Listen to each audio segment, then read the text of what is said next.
असं वाटतं आता आमचं भाग्य उदयाला आलं. एकाने सांगितलं, महाराज झाला आता आमच्या भाग्याचा उदय झाला, आमच्या पोराला नोकरी लागली. म्हटलं नोकरी लागली म्हणजे भाग्याचा उदय झाला का? सुनबाई आली म्हणजे भाग्याचा उदय झाला का? नातू झाला म्हणजे भाग्याचा उदय झाला का? एखादं पद मिळालं म्हणजे भाग्याचा उदय झाला का? ज्या दिवशी देवाचं नामचिंतन मुखात आलं त्या दिवशी खऱ्या अर्थाने भाग्याचा उदय झाला. ज्या दिवशी आपल्याला परमात्म्याने आपल्याकडे परमार्थाचं कार्य दिलं, आपण ते कार्य करण्याची संधी आपल्याला प्राप्त झाली की ओळखावं आपल्या भाग्याचा उदय झाला.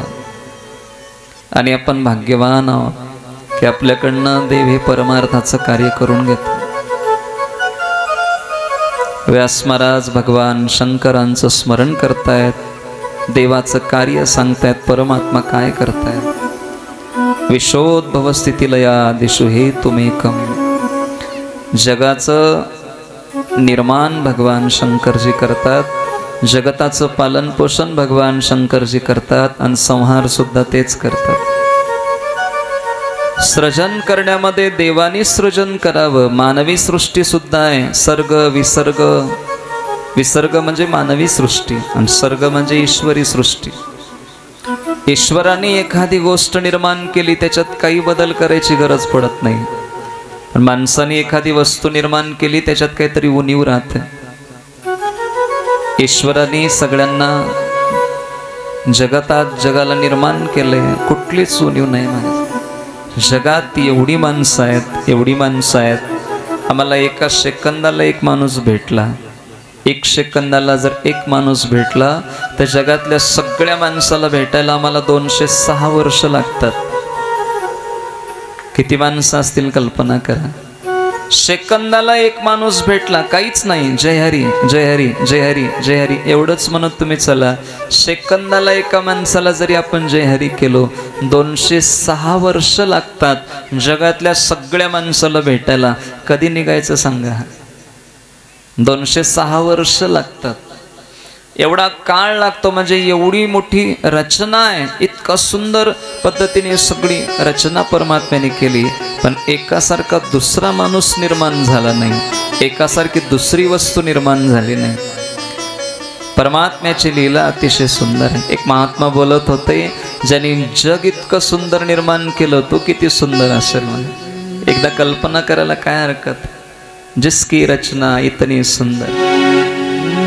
नाम तुम्हारा तारनहारा, कब तेरा दर्शन होगा. जिसकी रचना इतनी सुंदर वो कितना सुंदर होगा, वो कितना सुंदर होगा. नाम तुम्हारा तारनहारा, नाम तुम्हारा तारनहारा, कब तेरा दर्शन होगा. जिसकी रचना इतनी सुंदर वो कितना सुंदर होगा, वो कितना सुंदर होगा. तुम्हारा तारनहारा, जय भोले. नाम तुम्हारा तारनहारा, कब तेरा दर्शन होगा. जिसकी रचना इतनी सुंदर वो कितना सुंदर होगा, वो कितना सुंदर होगा.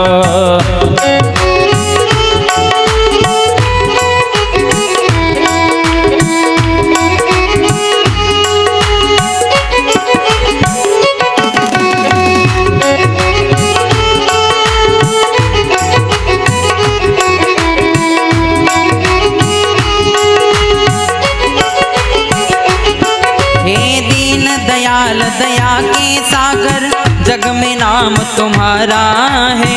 भटके हुए हम भक्तों का प्रभु तू ही एक सहारा है. प्रभु तू ही एक सहारा है, तू ही एक सहारा है. जग में पार उतरने को,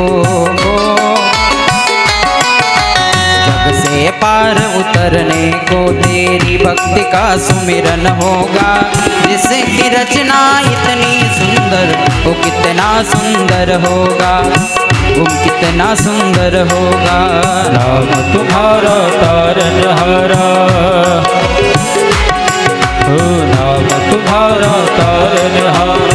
तेरा दर्शन होगा। जिसकी रचना इतनी सुंदर हो कितना सुंदर होगा, वो कितना सुंदर होगा। बोलो राम बोलो राम बोलो राम राम राम, बोलो राम बोलो राम राम राम, हे बोलो राम बोलो राम बोलो राम राम राम, बोलो राम बोलो राम बोलो राम राम राम, हे बोलो राम बोलो राम बोलो राम राम राम, बोलो राम बोलो राम बोलो राम राम राम। ज्या ईश्वराने इतकं सुंदर जग निर्माण केलं तो किती सुंदर असावा। जसं की रचना इतनी सुंदर ओ कितना सुंदर हो। माणसाचं सौंदर्य उत्तरोत्तर कमी होत जातं आणि देवाचं सौंदर्य कायम सारखंच असतं। मला जगाच्या पाठीवर तोच सुंदर आहे। आमचं सौंदर्य वयाच्या मानाने कमी होतं। आम्ही तारुण्यात सुंदर दिसतो, बाल्यावस्थेत सुंदर दिसतो, वृद्धावस्था लागली की आमचं सौंदर्य कमी होत जातं। जसं जसं आमच्या मागे म्हातारपण लागलं तसं तसं चेहऱ्यावर सुरकुत्या पडतात। सगळ्या गोष्टी आमच्या मनाच्या विरुद्ध होतात। कोणाला वाटतं आमची केस पांढरी व्हावी, वाटत नाही पण होतात का नाही? कोणाला वाटते आम्हाला चष्मा लागावा, वाटत नाही पण लागतो का नाही? कोणाला वाटते आमच्या तोंडातली दातं पडावी, वाटत नाही पण पडतात का नाही? आता सगळ्यावर पर्याय झाला तो विषय वेगळा आहे। केस पांढरे झाले की आम्ही काळी करतो, काळी करतो। ते पांढरी केस का होतात? आमचे गुरुजी विनोदाने सांगतात काळे धंदे बंद करा, हे सांगायला केस पांढरी होतात। आम्ही लक्ष देत नाही ना। केस पांढरी होण्याचं कारण असं, आणि केस पांढरी झाले की माणसाने संसार सोडलं पाहिजे नियम। त्या लहान लेकराचेच पांढरी व्हायला लागली त्याच्यामुळं काय? रामप्रभूंचे पिता दशरथ महाराजांच्या कानाजवळचा एक केस पांढरा झाला होता। दशरथ महाराजांच्या लक्षात आलं की आता राज्य आपण सांभाळू शकत नाही, माझं राज्य माझ्या रामाने सांभाळावं, म्हणजे आता मुलाच्या हातात संसाराचे सूत्र द्यायची। असं एक केस पांढरा झाल्यावर दशरथ राजांना वाटलं तर आमची सगळी केस पांढरी झाल्यावर ही सगळ्या चाव्या आमच्याचकडे असतात। पण त्या काळामध्ये आयुष्यही तसं होतं, शरीर स्वास्थ्यही त्याच पद्धतीचं होतं म्हणा। हळूहळू आमचं सौंदर्य कमी होतं, पण ज्या परमात्म्याने इतकं सुंदर जग निर्माण केलं तो कायम सुंदर आहे, त्याचं सौंदर्य कमी होत नाही। आणि भोले बाबा फार सुंदर होते म्हणा। महादेवाचं सौंदर्य फार वर्णनीय आहे, अतिशय सुंदर होतं। जगाचं पालन करतात, सांभाळतेच करतात। आम्ही काय करू शकतो सांगा? महाराष्ट्राचा जाणता राजा शिवछत्रपती तुकोबांना सांगू लागले, महाराज तुम्हाला माहित नाही का, प्रजेला अगदी माझ्या मुलाप्रमाणे मी सांभाळलंय। काहीतरी ते मग किल्ल्याची तटबंदीचं काम चाललेलं होतं। ते वडार मामाने एक दगड फोडला, त्याच्यात एक खळगा, त्याच्यात पाणी, त्याच्यात बेंडकोळी बसलेली आहे। तुकोबांनी छत्रपतींना प्रश्न विचारला होता, राजे मला सांगा म्हणले, या खळग्यामध्ये जे बेंडूक बसलंय त्याला कोण खाऊ घालत असेल? पाषाणाचे पोटी बैसला दरदूर, दरदूर म्हणजे बेंडकोळी, तयामुखी चारा कोण घाली? म्हणून पोसितो जगासी एकला तो किंवा एकलाची, जगाला तो सांभाळतो, तो सांभाळतो। एका दिवशी कृष्ण परमात्मा जेवायला बसले, रुक्मिणी मातेनं ताट वाढलं होतं। भगवान परमात्म्याच्या समोर अन्नाचं ताट आलं। देव म्हणू लागले, रुक्मिणी एक 5 मिनिटं थांबा, मी जेवण करतो। म्हणले देवा अन्नाचं ताट समोर आल्यावर वाट बघू नये। म्हणले बरोबर आहे, पण गंमत अशी आहे, म्हणले अजून काही जीव जेवण करायचे आहेत पृथ्वी तलावरचे, ते सगळे जेवण झाले, सगळ्यांचं जेवण संपलं की मग मी जेवण करतो, माझा नियम आहे। म्हणले काय हरकत नाही देवा। 5 मिनिटं झाले, पुन्हा परमात्म्याने अन्नाचं ताट मागवलं आणि जेवण सुरू झालं। रुक्मिणी मातेला प्रश्न पडला, जगातली काही जण जेवायचे शिल्लक राहिले की आमचे मालक जेवण करत नाही। बाईने एका दिवशी परीक्षा घ्यायचं ठरवलं। एक बारीक मुंगी पकडली, एका डब्बीत ठेवली, ती डब्बी मोठ्या डब्यात ठेवली, त्याला कापडाने बांधलं, संदकात ठेवून टाकलं, आणि दुसऱ्या दिवशी लगेच कृष्ण परमात्म्याला जेवायला वाढले। भगवान परमात्मा जेवायला सुरू करतायत तेवढ्यात रुक्मिणीनं सांगितलं, देवा थांबा, तुम्हाला एक गंमत दाखवायची आहे. एक गंमत दाखवायची. म्हणजे काय गंमत दाखवायचे? थांबा तरी बघू, दाखवते गंमत, थांबा. संदूक काढले, डब्बा काढला, वरचं ते कवर काढलं, बाजूला जे कापड बांधलेलं होतं, आणि आतमधली डब्बी काढली. देवाला दाखवण्याच्या अगोदर त्या अगोदर आपण बघावं, खात्री करावी म्हणून डब्बीचं झाकण उघडलं आणि आतमध्ये बघतात तर काय, त्या मुंगी समोर साखरेची कण पडलेली होती.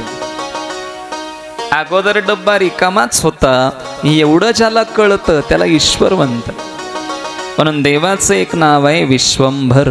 विश्वंभर शब्दाचा अर्थ आहे विश्वाचं भरण पोषण करणारा, विश्वाचा सांभाळ करणारा, जगाच्या पोटापाण्याची काळजी वाहणारा. तुम्हाला माहित आहे गीता प्रेस गोरखपूरचं फार मोठं नाव आहे. गीता प्रेस गोरखपूर, त्यांनी एवढे समाजावर जगावर उपकार केले म्हणे.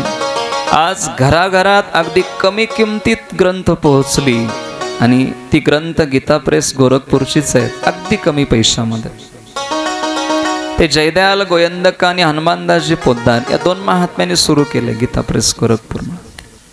जयदयाल गोयंदकाजी बंगालचे आहेत आणि त्यांचा एक नियम होता की मंदिरावर जर कोणी अतिथी आले, साधू आले, तर त्यांना घरी बोलवावं आणि त्यांना मग अन्न पाण्याची व्यवस्था करावी, मुक्कामाला आपल्या घरी ठेवून घ्यावं. एका दिवशी मुलाला पाठवले, म्हणले बाळ जा बरं, म्हणले मंदिरावर कोणी आहे का बघून ये, जर कोणी अतिथी असले तर आपल्या घरी घेऊन. मुलगा आला आणि बघितलं तर एक फक्कड महात्मा होते, मंदिरावर बसले महात्मा होते. म्हणले बाबा चला, मी तुम्हाला बोलवायला आलो, आमच्या बाबांनी तुम्हाला घरी आणायला सांगितले. म्हणले कशाला? काही नाही, म्हणले जेवण वगैरे कराल, विश्रांती घ्याल, मग सकाळी उठून तुमच्या रस्त्याने तुम्ही जा. साधू थोडं रागीटच होते म्हणा. त्या महात्म्याने सांगितलं आज तुझा बाप खाऊ घालल. म्हणले उद्या कोण खाऊ घालल? आज तुझा बाप खाऊ घालल, उद्या कोण खाऊ घालल? येणार नाही, सांग म्हणले जाऊन जा. तो मुलगा परत आला, वडिलांना सांगितलं. जयदयालजी फार बुद्धिमान होते. जयदयालजीने मुलाला सांगितलं तू परत जा आणि त्या साधूला एक वाक्य सांग. म्हणले मी खाऊ घालत नाही, काल बी त्याच ईश्वराने खाऊ घातलं होतं, आजही तोच खाऊ घालतोय, उद्या सुद्धा तोच खाऊ घालणार आहे, आपण निमित्त मात्र आहोत, जाऊन सांग. हे साधूला जाऊन सांगितलं. महात्मा पळत घरी आले. महात्म्याने सांगितलं माफ करा, म्हणले मी ओळखलं नाही.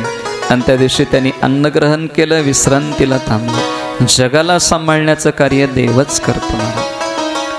म्हणून विश्वाची उत्पत्ती महादेवच करतात, विश्वाचा सांभाळ सुद्धा महादेवच करतात आणि विश्वाचा प्रलय सुद्धा देवच करतात. हे तिन्ही कार्य एकाच परमात्म्याने केले. पण वर्णन ऐकलं, कार्यम विष्णू क्रिया ब्रह्मा कारणम तू महेश्वर. हे तिन्ही स्वरूप जरी दिसली तरी एका परमात्म्याची तीन स्वरूप आहेत. वेगवेगळ्या निमित्ताने वेगवेगळ्या स्वरूपात ते कार्य झालं, पण कार्य मात्र सुंदर पद्धतीने पार पडलं.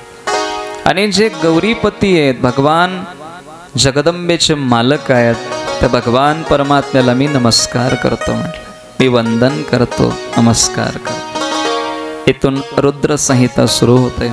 रुद्रसंहितेतला पहिला खंड आहे त्याला सृष्टीखंड असं म्हणतात. आपल्या 18 पुराणामध्ये सगळीकडे जग कसं निर्माण झालं हा विचार सगळ्या पुराणात आहे. साधारणतः 10 लक्षणाचा विचार आहे. सर्ग, विसर्ग, स्थान, पोषण, उती, मनवंतर, ईशानुकथा, निरोध, मुक्ती आणि आश्रय ही 10 लक्षणं ज्या ग्रंथात आहेत त्याला महापुराण असं म्हणतात. आणि महापुराण केवळ एकच आहे, त्याला श्रीमद भागवत म्हणतात. आणि बाकीच्या 17 पुराणात 5 लक्षणं आहेत. सर्ग, प्रतिसर्ग, वंश, वंशानुचरित आणि मनवंतर. या 5 लक्षणाचा विचार ज्याच्यात आहे त्याला पुराण असं म्हणतात. आणि याच्यापैकी 1, 2, 3 लक्षणं ज्या ग्रंथात आहेत त्याला उपपुराण असं म्हणतात. पण शिवपुराणाला शिवमहापुराण असं म्हणतात, कारण ही कथा देवाची नाही तर महादेवाची कथा आहे, म्हणून महाशिवपुराण किंवा शिवमहापुराण असं म्हणण्याची पद्धती आहे. याच्यात पहिला सर्ग म्हणजे सृष्टीचं वर्णन आलं. मला शौनकादी महात्मे सुतांना प्रश्न विचारतात, बाबा तुम्ही जे आम्हाला कथा सांगताय ना, आम्ही त्याच्याने कृतज्ञ झालो, आमचा उद्धार झाला, कृतार्थ झालो. हे सुत महाप्राज्ञ सर्वज्ञोऽसि महामते त्वत्प्रसादात् कृतार्थोऽहं कृतार्थोऽहम कृतार्थोऽहम पुनः पुनः. सगळ्यात मोठं दान म्हणजे ज्ञानाचं दान आहे. सगळ्यात मोठं दान म्हणजे कथेचं दान आहे. सगळ्यात मोठं दान म्हणजे भक्तीचं दान आहे. बाकीचे दान फार महत्त्वाचे नाही आहेत महाराज, कारण याच्या जे प्राप्त झालंय ना ते 2 शब्दांनी माणसाचा उद्धार होतो. एक वाक्य जे वाल्या कोळ्यांचं वाल्मिकी महर्षीला पर्यंत प्रवास झाला. एका वाक्याने की वाल्या रे तुझं पाप कोण वाटून घेणार आहे, एक वाक्य नारद महाराज बोलले आणि त्यांचं जीवन बदललं महाराज. पण परमार्थाचं दान सगळ्यात मोठं दान मानलं जातं. सांगू लागले बाबा तुम्ही आम्हाला महादेवाची कथा सांगतायत, आम्ही कृतार्थ झालो, आम्हाला आनंद वाटतोय.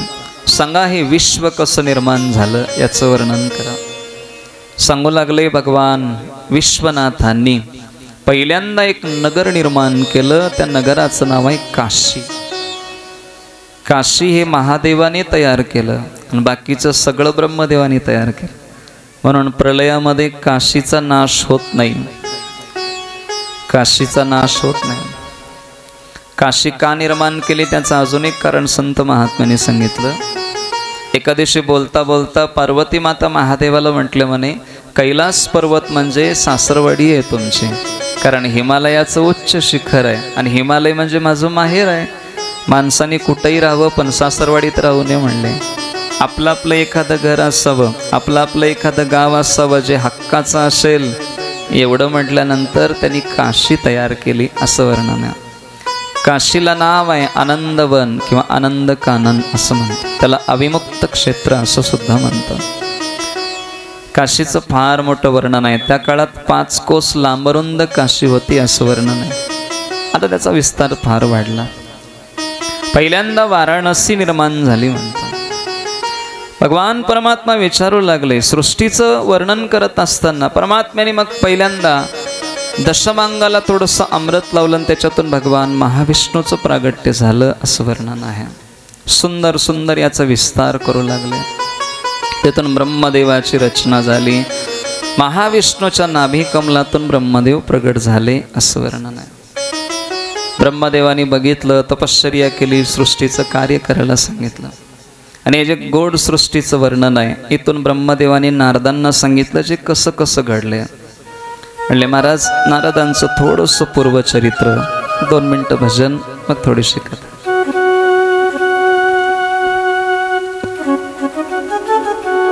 जय हो. शिव शंकर भोले गले में नाग डोले, जटा में से गंगा बहाए रे. शिव शंकर भोले गले में नाग डोले, जटा में से गंगा बहाए रे.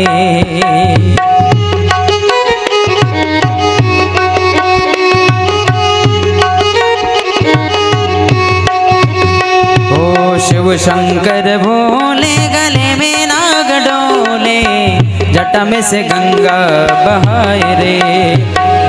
शिव शंकर भोले गले में नाग डोले, जटा में से गंगा बहाए रे.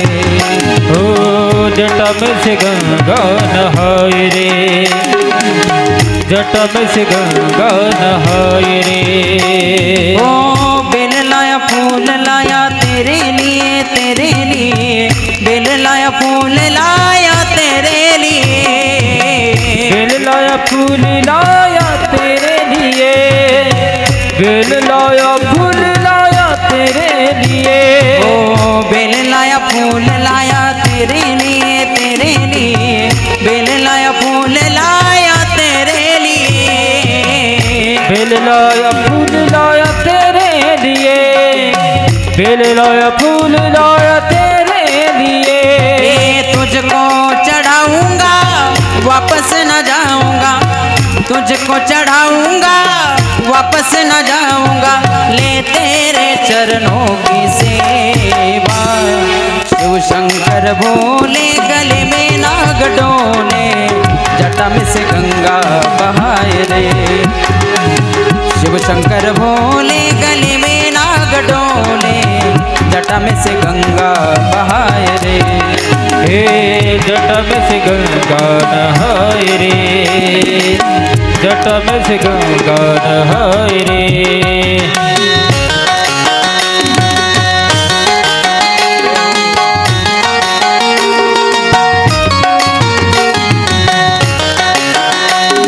जय भोले।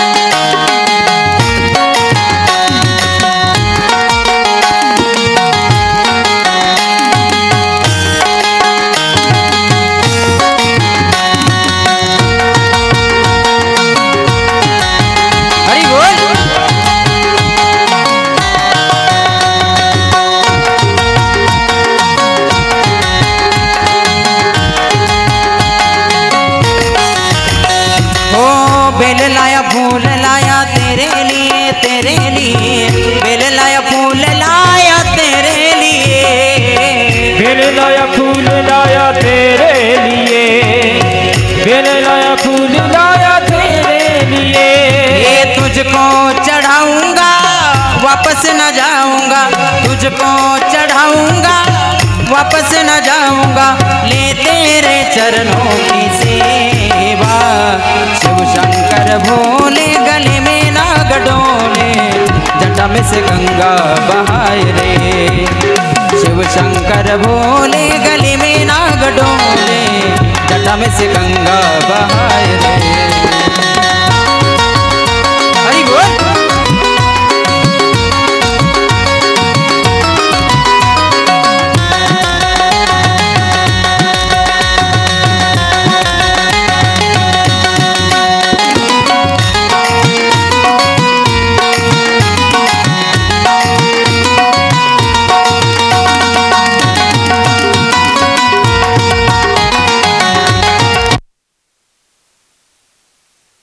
वरदारी विठ्ठल श्री ज्ञानदेव तुकाराम नम पार्वती पते शिव हर महादेव।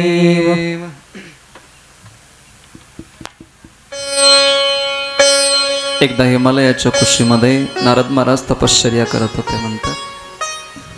नारद महाराजांची तपश्चर्या पाहण्याकरता स्वर्गातून देव येऊ लागले, सगळी वाहवा करू लागली। काय तपश्चर्या आहे, काय तपश्चर्या आहे, वा वा, तप असावं, नारदासारखं असावं। इंद्रदेवाला थोडं भीती वाटली। इंद्राला असं वाटलं याची तपश्चर्या माझ्या स्वर्गातील पदासाठी असेल, इंद्रपदासाठी तप करत असते। इंद्रदेवाने तपात विघ्न निर्माण करण्याकरता अप्सरा पाठवल्या, गंधर्वाला पाठवलं, कामदेवाला पाठवलं। गंधर्व आले, गोड गायला लागले, अप्सरा नृत्य करू लागल्या।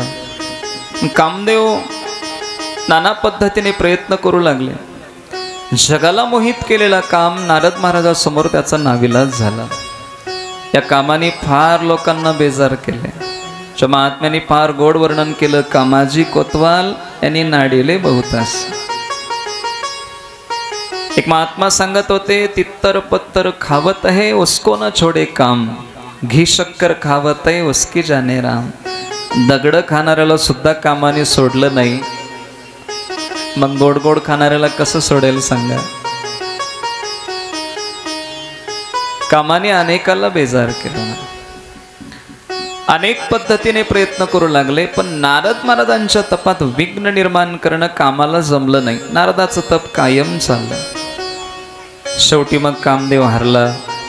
कामदेव जवळ आले, नारद महाराजांना क्षमा मागितली, महाराज मला क्षमा करा, मी कामदेव आहे, मी अनेक प्रयत्न केले, तुम्हाला मोहित करण्याचा प्रयत्न केला, तुम्हाला समाधीतून बाहेर काढण्याचा प्रयत्न केला, पण नाही महाराज, मी थकलो, मी हारलो, मला क्षमा करा।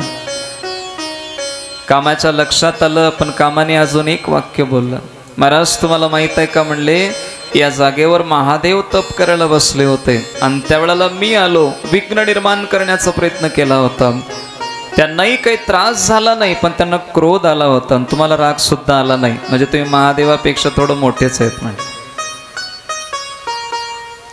माणसाला मोठेपण मिळालं की फार चांगलं वाटतं, फार चांगलं वाटतं. नारद महाराजांना असं वाटलं मी महादेवापेक्षा काकांवर मोठा आहे, म्हटलं मोठा आहे.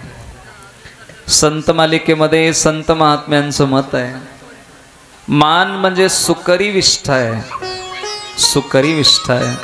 तुकोबारे म्हणले नको नको मान नको अभिमान, अभिमानही नको मानही नको म्हणले. का? कारण या दोन गोष्टी ज्याच्या जीवनातल्या संपल्या त्याचा परमार्थ सिद्धीला जातो, नाही तर परमार्थात बाधा निर्माण होतो. मान नको आहे, सन्मान नको आहे. एक महात्मा सांगत होते, मान बढाई जबसे आई तबसे किस्मत फुटी, स्वामी स्वामी भजने लागे लग्न रामसे छुटी. लोक महाराज महाराज म्हणू लागले की मग महाराजांचं भजन होत नाही आता म्हटलं. पण माणसाने चांगलं म्हणू नये, खराब म्हणावं.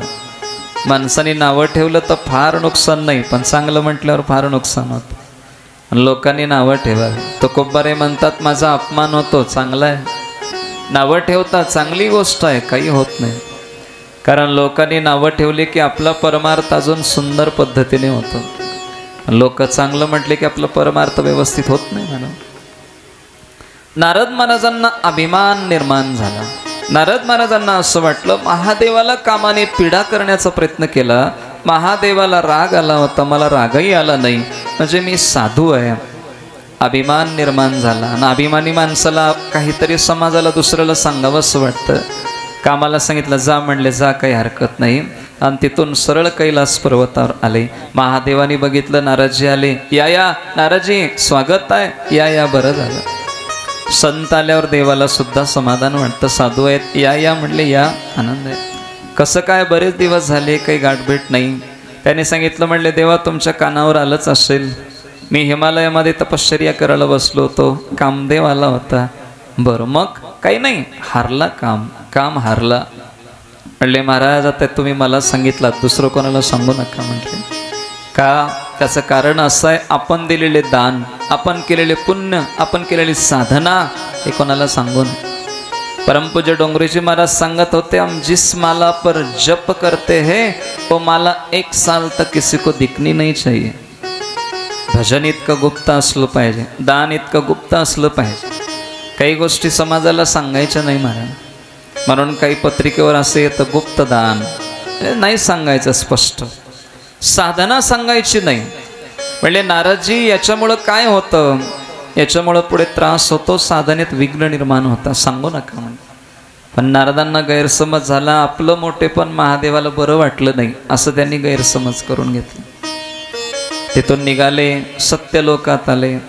सत्यलोकात आल्यावर ब्रह्मदेवांना सांगितलं. ब्रह्मदेवजी सांगू लागले, म्हणले नारदजी एक काम करा, एक बाकी कोणाला सांगू नका, आणि दुसरं कोणाला सांगाल न सांगाल महाविष्णूंना सांगू नका म्हणले. कारण विष्णू भगवंताला जर तुम्ही सांगितलात तर मग काही नाही, नका सांगू त्यांना.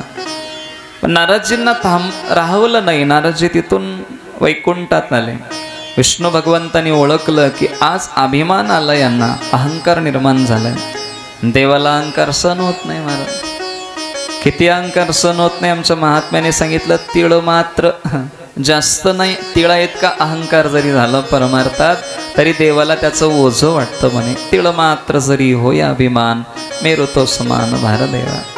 तिळा इतका झालेला अहंकार सुद्धा देवाला ओझा वाटतो भक्तांचा. म्हणून अहंकार निर्माण होऊ नये असं. आणि आज नारद महाराजांना अभिमान निर्माण झाला. नारदजी महाराजांचा अभिमान काढायचा आहे म्हणून पहिल्यांदा वाहवा केली. या या नारदजी या, स्वागत आहे. नारद महाराजांना अतिशय प्रेमाने बसवलं. सांगू लागले, म्हणले का हो, म्हणले एवढे दिवस कुठे होतात तुम्ही? नारद महाराज म्हणले हिमालयाच्या कुशीत तप करत होतो. बरं मग? काही नाही, तो कामदेव आला. बरं मग? काही नाही, हरला तो. हरणारच महाराज म्हणले, तुम्ही काही सामान्य आहात का? कामदेवाची काय मजा आलाय तुमच्या समोर. आणि एवढं म्हणले यांना थोडं बरं वाटलं. हा म्हटले, कारण आत्तापर्यंत कोणी कौतुक माझं केलं नव्हतं, पण महाविष्णूंनी माझं कौतुक केलं. म्हणजे देवाला माझा आदर कळाला, देवाला माझी किंमत कळाली. नारद महाराजांना लक्षात आलं नाही. भगवान परमात्मा सांगू लागले, नारदजी जगाच्या पाठीवर सध्या तुमच्या इतका मोठा साधूच कोणी नाही म्हटलं.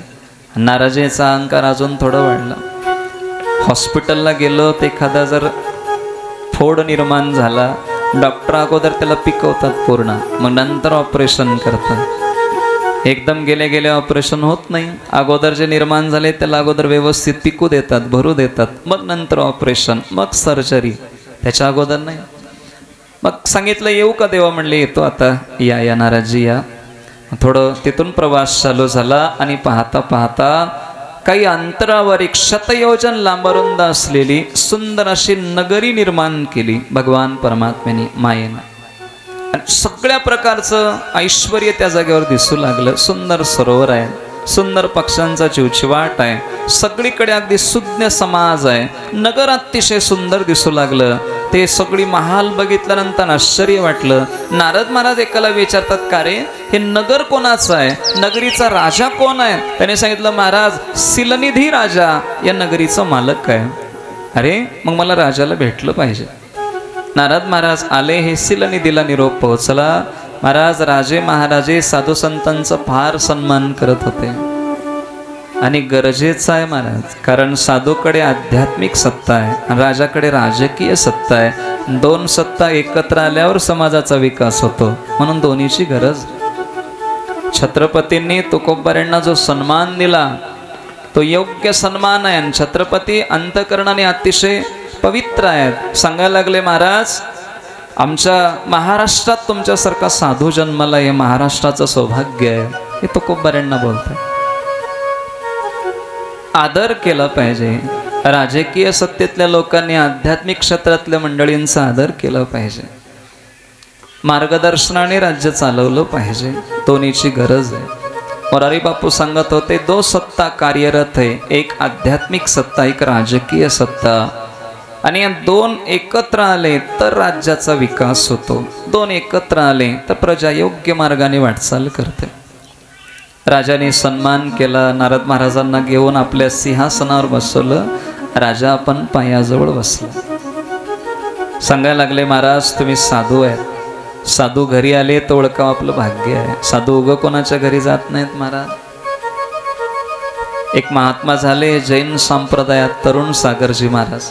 त्या महात्म्याने सांगितलं, संत जर गावात आले असं कळालं, ओळखावं आपलं भाग्य. संत आपल्या गल्लीत आले असं कळालं, आपलं अहोभाग्य आहे. संत घरात आले, ओळखावं आपलं परम भाग्य आहे. साधू आपल्या घरी आले, पण गंमत असे म्हणले, संत महात्म्यांचं घरी येणं होतं पण आपल्यात बदल होत नसेल, ओळखावं आपलं दुर्भाग्य आहे. आपलं दुर्भाग्य. साधू येणं हे फार भाग्याचं मानलं जातं, अतिशय आनंदाचं मानलं जातं. नारद महाराजांना विचारू लागले, नारदजी आता आमच्या मुलीचा स्वयंवर आहे म्हणले उद्या, आणि तिच्यासाठी योग्य असा वर कोण मिळेल बघा बरं. मुलीला बोलवलं महाराज. त्या मुलीचं नाव विश्वमोहिनी, त्यांचं दुसरं नाव श्रीमती असं सांगितलं. आणि त्याचं सौंदर्य बघितलं नारद महाराजांच्या अंतकरणामध्ये त्यांच्याशी विवाह करण्याची इच्छा होते. आत्ता कामाला हरवलो म्हटले होते, पण त्या मुलीचं सौंदर्य बघितल्यावर नारदांना असं वाटलं आता लग्न करावं, गृहस्थाश्रमात प्रवेश करावा. नारद महाराज आता रेषा पाहतात हातावरच्या, पण ते वेड्यावाकडे बघू लागल्या. त्यांच्या हातात अशा रेषा लिहिल्या होत्या की जो अजर अमर आहे त्यांचं या कन्येशी विवाह होणार आहे. पण रेषा उलट वाचू लागल्या आणि त्यांच्या मनात वाटलं आतापर्यंत ब्रह्मचारी राहिलो बरं झालं, आता या मुलीशी लग्न करावं आणि गृहस्थाश्रमात प्रवेश करावा. पण महाराज लोकांना पोरी कोण देतं महाराज सांगा. एक काळ होता महाराज लोकांना पोरी देत नव्हत्या, पण आता लोक म्हणतात माळकरी आहे ना मुलगा, ते लग्नापुरता फार लोक खोटं बोलतात. तो माळकरी आहे, त्याचे वडील माळकरी आहे, त्याचे आजोबा माळकरी आहे, त्याचे पंजोबा माळकरी होते म्हणतात महाराज. काळ बदलला. मागच्या काळात असं म्हणायचे की माळकऱ्याला कोण मुलगी द्यायचं, म्हणजे एखादा तो व्यापारी असावा, नोकरीवाला असावा. एक भावना वेगळ्या होत्या त्या काळातल्या. नारद महाराज म्हणतात, मी जर येऊन स्वयंवरात बसलो ती विश्वमोहिनी मला माळ घालणार नाही. आणि स्वाभाविक आहे, प्रत्येकाची भावना वेगळी असते लग्नासंबंधी. मुलीला असं वाटतं की मुलगा सुंदर असावा, मुलीच्या आईला असं वाटतं की मुलगा चार पैसे कमवणारा असावा, मुलीच्या बापाला असं वाटतं की मुलाचं मानसन्मान असावा समाजामध्ये. जी मोठी माणसं आहेत त्यांना वाटते कुळ परंपरेने आपल्या बरोबरीचे असावे, आणि लग्न लावायला जातात त्यांना वाटते बालुशाही, लाडू, गुलाबजामुन त्या दिवशी बरं असावं. ज्याची त्याची भावना वेगळी लग्नातली. मग योग असा आहे, मग कोण आपल्या गळ्यात माळ घालेन. भगवान महाविष्णूंना प्रार्थना करू लागले. बाहेर आले. विष्णू भगवंताला सांगतात, देवा मी एवढे वर्ष तुमच्याकडे काही मागितलं नाही, आता मला एक मागणं मागायचं देवा. म्हणले मला तुमच्यासारखं एक हरिरूप द्या. देवासारखं म्हटले नाहीत, मला हरिरूप द्या असं म्हटलं.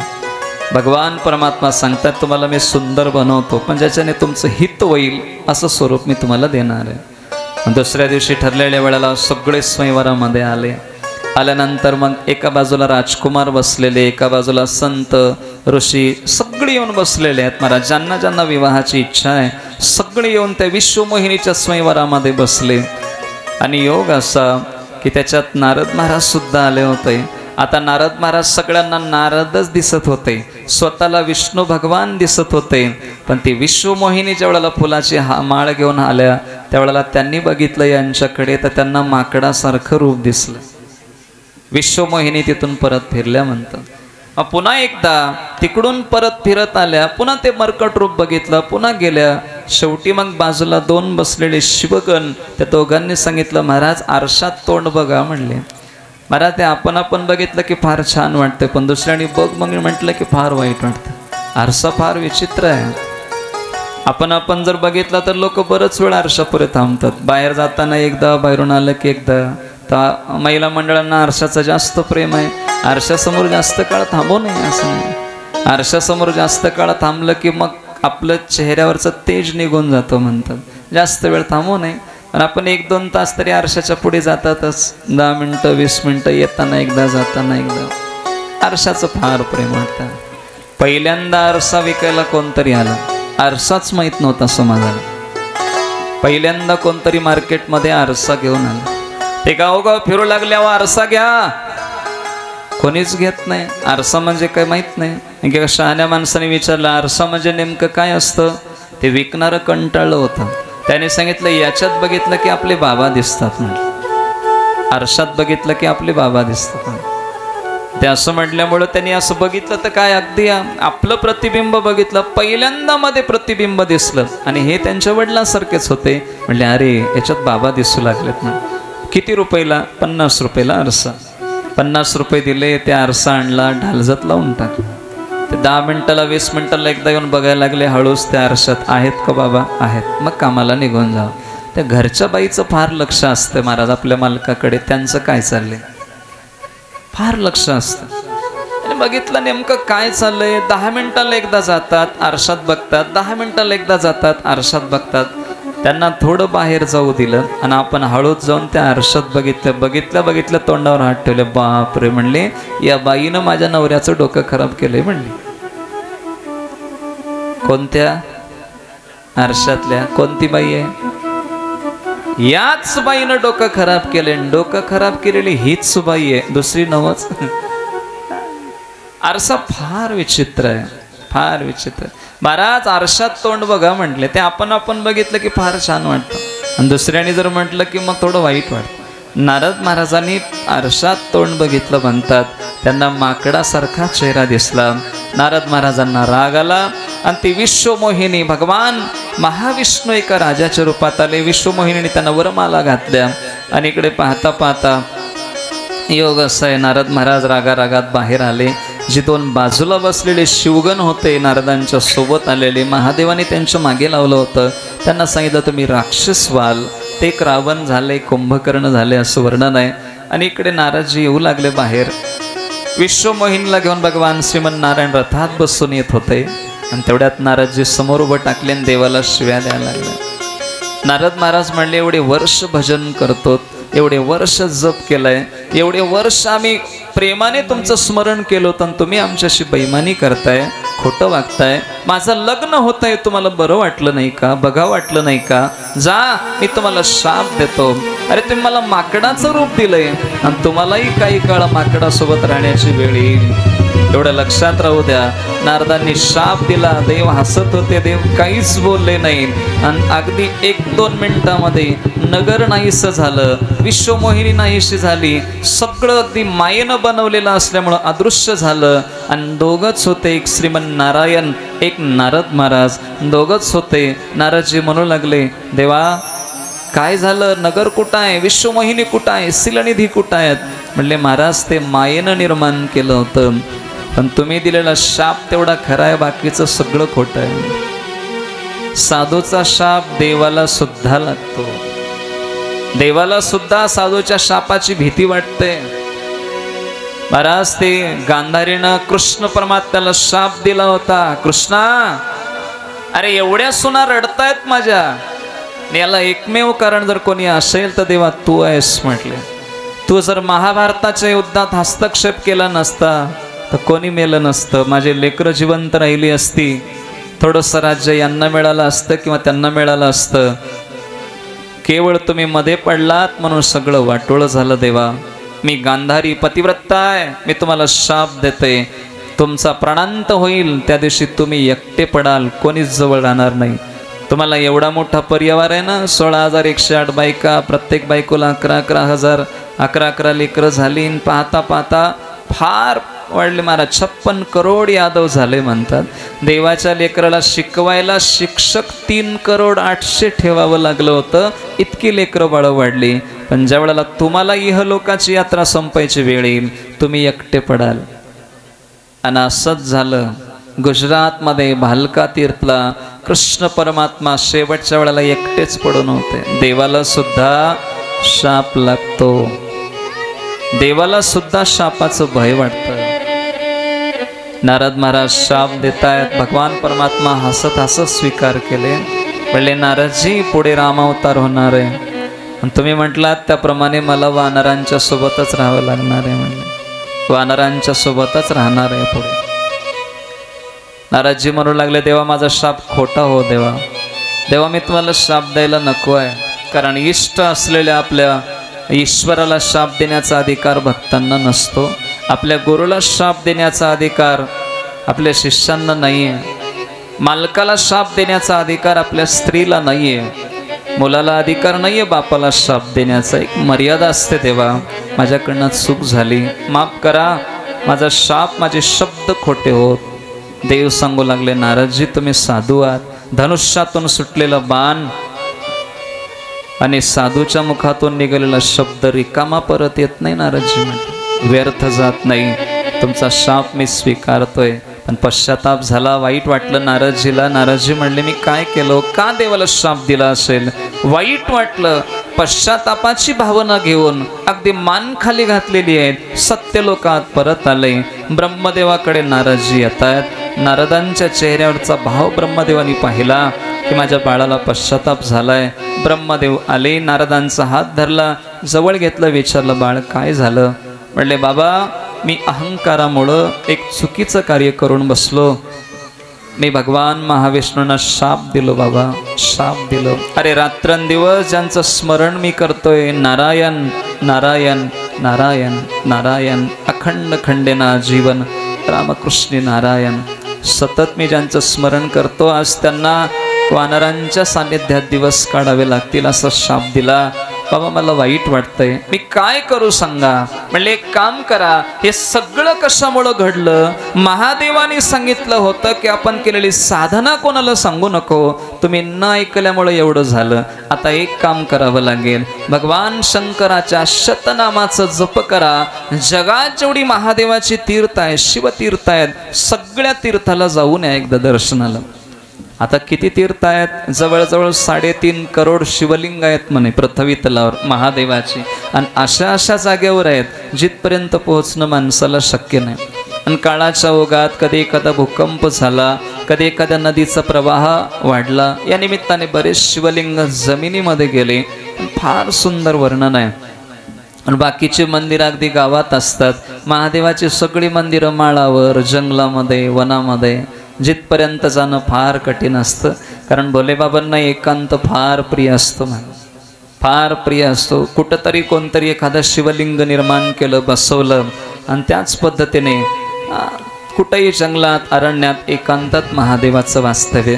जगात जेवढी महादेवाची स्थानं आहेत, तीर्थ आहेत, तिथं जाऊन या. आणि पाहता पाहता नारद महाराज सुंदर पद्धतीने भजन करत, नारायण नामाचा जप करत फिरू लागले. आपण 1-2 मिनिटं भजन करू. सगळ्यांनी मागे म्हणा, सगळ्यांना प्रार्थना. नारायण नारायण नारायण श्रीमन्नारायण.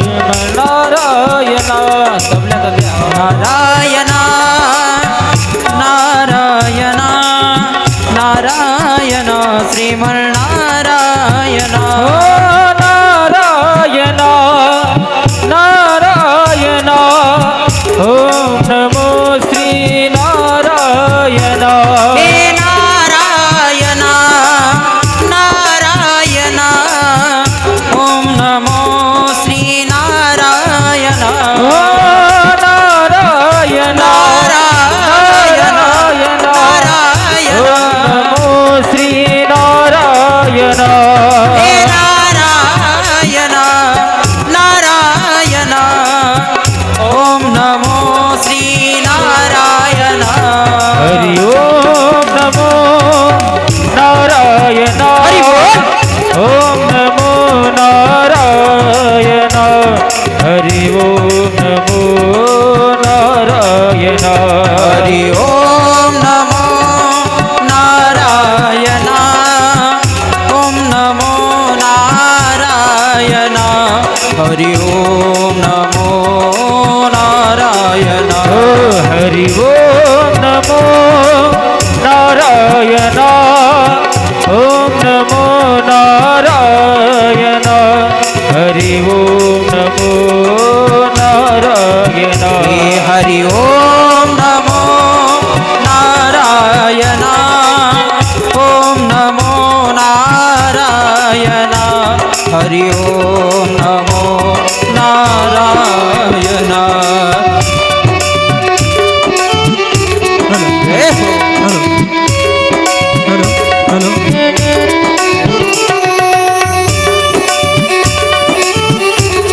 बोले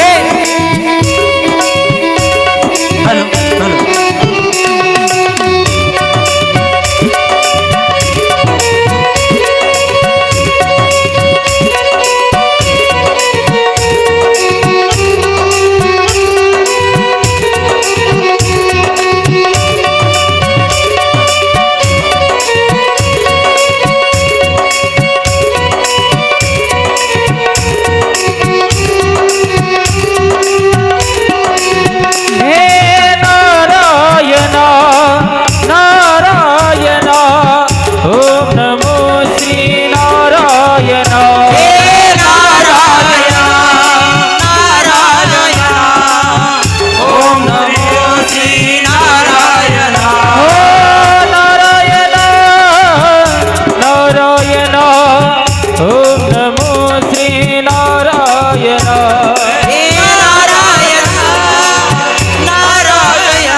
नारदजी नारायण नामाचं स्मरण करू लागले. नारायण नारायण नारायण नारायण. आणि पाहता पाहता सगळ्या शिवतीर्थाचं सुंदर पद्धतीने दर्शन करून भगवान शंकराच्या शतनामाचा जप करत करत प्रेमाने ते परत आले. परत आल्यानंतर ब्रह्मदेवाला सांगितलं, म्हणले पितामा मला भगवान विश्वनाथ सृष्टीचं सृजन कसं करतायत ते सांगा, मला ऐकायचं.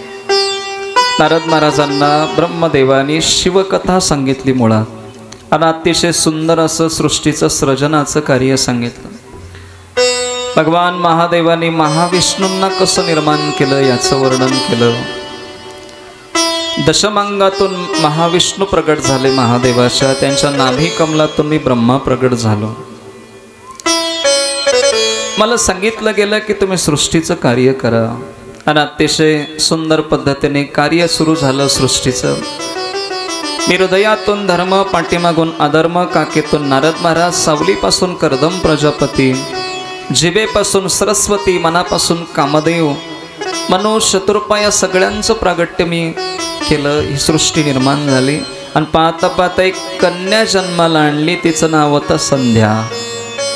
संध्या म्हणजे संध्याकाळ. दिवस मावळू लागला की ती फार सुंदर दिसायची, आणि दिवस उजाडला की ती कोमेजल्यासारखी व्हायची. ती संध्या इतकी सुंदर होती, इतकी सुंदर होती. कामदेवाला सांगितलं की जगाला मोहित करण्याचं काम तुझ्याकडे. 5 बाण दिले. या 5 बाणाने कोणालाही काम निर्माण करण्याचं सामर्थ्य मी तुला देतो, असं म्हणून त्यांना ते 5 बाण दिले. पण कामदेवाने एक बाण आपल्याच बापावर सोडला. धनुष्याला बाण लावलं आणि कामाचा एक बाण त्यांनी ब्रह्मदेवावर सोडला. आणि पाहता पाहता सत्य लोकामध्ये काम निर्माण झालं आणि सगळे एकमेकांच्या मागे धावू लागले. संध्येला काम निर्माण झाला. ते वडील आहेत का कोण आहेत माहीत नाही, ते बाजूला असलेले ते सगळे भाऊ आहेत का कोण आहे माहिती नाही, पण त्या काममोहित झाल्यामुळं एकमेकांना ते मिठी मारायला लागल्या, एकमेकांच्या मागे धावू लागल्या. आणि पाहता पाहता पाहता ही सगळी भयान परिस्थिती निर्माण झाली. कोणाला काम निर्माण झालं नाही. तिथं सृष्टीचं कार्य करत असताना फक्त एका धर्माला काम निर्माण झाला नाही. त्यांनी महादेवांचं स्मरण केलं, महादेव प्रगट झाले, काम शांत झाला. ब्रह्मदेवाला महादेव सांगू लागले, कळत नाही का म्हणले, अहो जिच्या मागे तुम्ही धावताय ती तुमची कन्या आहे, संध्या आहे ती, आणि तुम्ही तिच्या मागे धावू लागलात. पश्चाताप झाला, वाईट वाटलं, काम पूर्ण झाला, शांत झाला, पश्चातापाची भावना झाली. ब्रह्मदेवाला राग आला, कामाला शाप दिलं, जा म्हणले महादेवाच्या तृतीय नेत्रातून अग्नी प्रगट होईल, तू जळून भस्म होशील. आणि ब्रह्मदेवालाही थोडंसं महादेवजी बोलले. शेवटी योग असा आहे, त्या संध्येला पश्चाताप झाला. संध्या विचार करते मी मुलगी आहे आणि ते पिता आहेत, बाकीचे सगळे भाऊ आहेत. काम निर्माण झाला त्याच्यामुळं माझ्या लक्षात आलं नाही. अरे शास्त्र सांगते की काम निर्माण झालं की माणसाला धर्म कळत नाही म्हणे, काम निर्माण झाला की माणसाला नीती कळत नाही. विदुर नीतीमध्ये विदुर काका धृतराष्ट्राला सांगू लागले, मत्ता प्रमत्ता उन्मत्ता श्रांत क्रुधो बुभुक्षिता त्वरमानश्च लुब्धश्च भीत कामीच ते दशहा दश धर्म न जानंती धृतराष्ट्राणी बोधतान. 10 लोकाला धर्म कळत नाही, त्याच्यातला एक कामी पुरुषाला धर्म कळत नाही. कामी पुरुषाला धर्म कळत नाही. शेवटी संध्या म्हणते की ज्या शरीराला बघितल्यावर माझ्या आप्ता असलेल्या सगळ्यांना काम निर्माण झालं असेल तर मला शरीरच नको आहे. ती संध्या पाहता पाहता एकांतात जाऊन एका पर्वतावर बसल्या, चंद्रभाग नावाच्या तपश्चर्या करू लागल्या. महादेवाला प्रसन्न करून घेतलं. भगवान विश्वनाथ प्रगट झाले. वत्स वरम ब्रूयात, काय हवंय बाळ सांग म्हणले, तुला काय पाहिजे म्हणले. देवा आजपासून एक वरदान द्या. आता जन्मलेलं लेकरू सरळ मोठं जन्माला येऊ नये, त्याला शिशुअवस्था असावी, त्याला बाल्यावस्था असावी, त्याला किशोरावस्था असावी, त्याला कुमारावस्था असावी, त्याला तारुण्य असावं, त्याला प्रौढावस्था असावी, मग म्हातारपण यावं. या 7 अवस्था जर कोणी मागितल्या असतील तर संध्येनं महादेवाकडे मागितल्या. अगोदर जन्मलेलं लेकरू सरळ 20 वर्ष 22 वर्षाचं जन्माला यावं, पण ही जी घडी बदलली ती संध्येनं बदलली. संध्येनं मागणं मागितलं, नाही नाही देवा, आणि काम कधी निर्माण व्हावा, कुमार अवस्थेपासून थोडा थोडा काम निर्माण व्हावा, तारुण्यावस्थेत काम अगदी बलवान व्हावा, प्रौढावस्थेत कामाची उतरती कळा असावी, म्हातारपणात काम नसावा, एवढं मला मागणं मागायचंय. आणि त्या दिवशी महादेवाने सांगितलं, तथास्तु, आजपासून सृष्टी जी लेकरं जन्माला येतील याच पद्धतीने सगळं होईल असं सांगितलं. आणि त्याच्यामुळं तेव्हापासून आता आपल्याकडे जन्मलेली लेकरं 2.5 किलो 3 किलो 3.5 किलोची जन्मतात, त्याला शिशु असं म्हणतात. बाल्यावस्था त्याच्यानंतर, किशोरावस्था त्याच्यानंतर, या पद्धतीने ते चालतं. आणि शेवटी तिने मग ते आपलं शरीर आहे मेधातिथीच्या यज्ञात जाऊन शरीर टाकून दिलं आणि सांगितलं की आता पुन्हा जन्म मिळाला तर मला पवित्र एखादा जन्म मिळावा. देवाला प्रार्थना केली. आता गंमत आहे का, पुढच्या जन्मात तीच संध्या अरुंधती म्हणून जन्माला आली आणि त्यांचं लग्न वसिष्ठ महाराजांसोबत झालं. आणि इतक्या अधिकार संपन्न होत्या, ज्यांनी सीता मातेला उपदेश केला होता पतिव्रता कशी असावी, ज्यांनी पार्वती मातेला लग्न होत असताना उपदेश केलं होतं की बाळ महादेवासोबत राहत असताना तुला कोणत्या धर्माचं पालन करायचं आहे, एवढा अधिकार कधी आला. एक जन्म तपश्चर्येत घातला, ब्राह्मण कुळात जन्मल्या आणि पुढच्या जन्मामध्ये त्या अरुंधती म्हणून प्रगट झाल्या असं वर्णन. शेवटी मग इकडे सृष्टीचं कार्य चाललेलं. ब्रह्मदेवाच्या भ्रुकुटी मध्यातून महादेव रुद्र रूपाने प्रगट झाले. अगदी भ्रुकुटीचं भेदन झालं आणि महादेव प्रगट झाले. त्याने विचारलं, सांगा काय आज्ञा आहे, मी काय कार्य करू ते सांगा. ब्रह्मदेव म्हणले, देवा सृष्टीचं कार्य करायचं आहे, आता तुम्ही सृष्टीची रचना करा. महादेवाने जग निर्माण करायचं कार्य हातात घेतलं. काय काय निर्माण केलं, भूत निर्माण केली, प्रेत निर्माण केली, पिशाच निर्माण केली, भैरव निर्माण केली. पाहता पाहता हे सगळे निर्माण झाले. ब्रह्मदेवाने सांगितलं, माणसं कधी तयार करणार आहात तेवढं सांगा. महादेव म्हणले, माणसाचं आपलं जमत नाही. म्हणले, माणसापेक्षा भूत इमानदार असतात, भूत प्रामाणिक असतात. त्यांना ते सृष्टीचं कार्य थांबवलं आणि त्यांना सांगितलं, एक काम करा, तुम्ही आता शांत राहा. महादेवजी शांत राहिले नाहीत, महादेवजी भजन करत राहिले. काल आपण वर्णन ऐकलो, श्रीराम जय राम जय जय राम, श्रीराम जय राम जय जय. कैलास पर्वतावर जास्तीत जास्त काळ रामकथेत जातो म्हणे. तो काळ अतिशय सुंदर पद्धतीने रामनामाचं भजन, रामप्रभूंचं चरित्र. म्हणले, महाराज महादेव कैलासात येण्याचं काय कारण आहे, त्याचं अजून एक सुंदर कारण सांगितलं. आसित कांपिल्य नगरी, एक कांपिल्य नावाच्या नगरामध्ये एक ब्राह्मण देवता आहेत. अतिशय बुद्धिमान आहेत, अतिशय बुद्धिमान आहेत. त्यांचं लग्न झालं, त्यांच्या पोटी एक संतान जन्माला आली. त्याचं नाव सांगितलं गुणनिधी. नावं फार सुंदर ठेवतो महाराज. गुणनिधी शब्दाचा अर्थ गुणवान, अतिशय गुणवान. नाव फार सुंदर आहे. पण गुणनिधी काही फार स्वभावाने सुंदर होता असं नाही. योग असा आहे, वाईट संगतीत तो लागला. लेकरू वाईट वागू लागलं की पहिला आईला कळतं म्हणे, नंतर वडिलांच्या लक्षात येतं की आपलं लेकरू चुकीचं वागू लागलंय. ते मुलगा असेल किंवा मुलगी असेल, आईला फार लवकर लक्षात येतं की आपलं लेकरू कसं वागू लागलं. आणि योग असा आहे, यज्ञदत्त ब्राह्मण येऊन आपल्या पत्नीला विचारावे, का ग आपलं बाळ कुठं आहे, गुणनिधी कुठं आहे. आणि आईनं सांगावं, तो आता मंदिरात गेलाय, आता जगदंबेचा अभिषेक चाललाय, भगवान शंकरांची पूजा चालली आहे, तो पूजेला गेलाय. वडिलांना फार आनंद वाटावा. आणि पाहता पाहता इकडे पोरग चुकीचं वागू लागलं. इकडे जुगार खेळायला सुरुवात केली. जुगार, आता जुगार वगैरे काही राहिला नाही, आता सट्टा लावायचं राहिलंय, बाकी काय. पाहता पाहता 4-2 लाख इकडे तिकडे सहज होतात महाराज. छोट्यातल्या छोट्या गावात 22 लाखाची उलाढाल. नंतर कळतं महाराज, ते IPL न फार ते झालं म्हणतात. काळ बदलला महाराज. आता हळूहळू पाहता पाहता फार मानसिकता बिघडत चालली. पोरगा जुगार खेळायला लागला, बापाला माहित नाही. वडिलांनी आईसाठी एक सुंदर साडी आणली होती, फार महागाची होती. अतिशय प्रेमाने एकदा साडी आणली आणि सांगितलं, म्हणले, बघ आपण बाहेर कुठं चाललो की साडी तुला पाहिजे, तुझ्याकडे चांगली साडी नाही. आणि एका दिवशी ते एका मोठ्या पूजेसाठी गेले होते एका सावकाराकडे. त्याने एक सुंदर सोन्याची अंगठी घातली आणि या दोन्ही गोष्टी आईने कपाटात ठेवल्या. पोरग जुगार खेळू लागलं. एका दिवशी मग जुगारात पैसे हरलं. त्या लोकांनी याला पैशासाठी झाडाला बांधून मारू लागले. त्याने सांगितलं, थांबा, मी तुमचे पैसे आणून देतो. माझ्याकडे 2 वस्तू आहेत माझ्या आईने ठेवलेल्या, मी कोणाला न सांगता ते आणून देतो. त्या कपाटात ठेवलेल्या ती अंगठी आणि ती महागाची साडी, हे 2 नेऊन जुगार खेळणाऱ्याला ते देऊन टाकलं, याला सोडलं. मग एका दिवशी योग असा की यज्ञदत्त महाराज रस्त्यानं चालले. तेवढ्यामध्ये तो जुगारी पुरुष हातात ती अंगठी घालून फिरत होता. महाराजांच्या लक्षात आलं, ही अंगठी आपलीच आहे. आणि एकदम म्हणता येत नाही आपलीच आहे का म्हणून. त्याने विचारलं, म्हणले, का रे, तुझ्या हातात जी अंगठी दिसते अशीच एक अंगठी माझ्या घरी सुद्धा आहे म्हटले. आमच्याकडे सुद्धा एक अशीच अंगठी आहे बघ, खडा पण तसाच आहे, अंगठी तशीच आहे. त्या जुगारी माणसाने सांगितलं, महाराज ही अंगठी तुमच्याच घरची आहे म्हणलं, तुमच्याच घरची आहे. आमच्या घरची आहे तर तुझ्याकडे कशी आली? चोरी केलंयस का?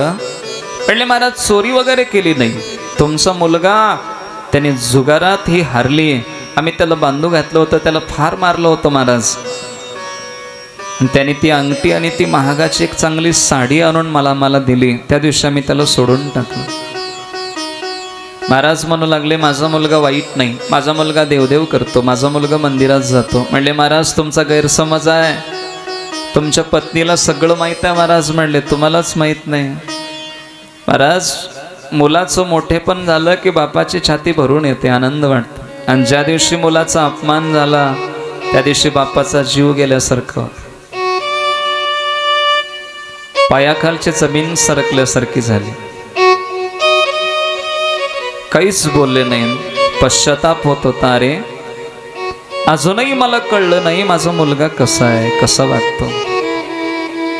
घरी आले, आपल्या बायकोला त्याने विचारलं, म्हणले अगं मी एका कार्यक्रमाला चाललो, मला ती अंगठी पाहिजे बघ, ती अंगठी हवी आहे.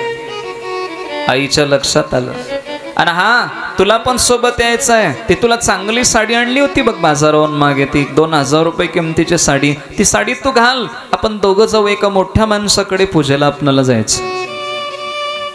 आई सांगू लागली, महाराज एक काम करा, तुम्ही जाऊन या पूजेला, मी येणार नाही, मला फार काम आहे. आणि अंगठीचं काय महाराज, अंगठी मी नंतर बघून देते, तुम्ही जा. महाराज म्हणले नाही नाही, तू येशील न येशील, मला ती साडी आणि ती अंगठी बघायची अगोदर, पण नंतर बघू. आई म्हणते महाराज मी कामात आहे. अगं ते काम सोड, मला पहिलं बघू दे, मला माझी अंगठी हवी आहे. आईच्या डोळ्यात घळलं दिशा पाणी आलं, मान खाली घातलं. आईनं सांगितलं, म्हणले महाराज मला तुम्हाला सांगण्याची हिंमत झाली नाही, पण ती अंगठी आणि ती साडी आपल्या मुलाने दोन्ही जुगारात ते हारलंय, तो देऊन टाकलंय.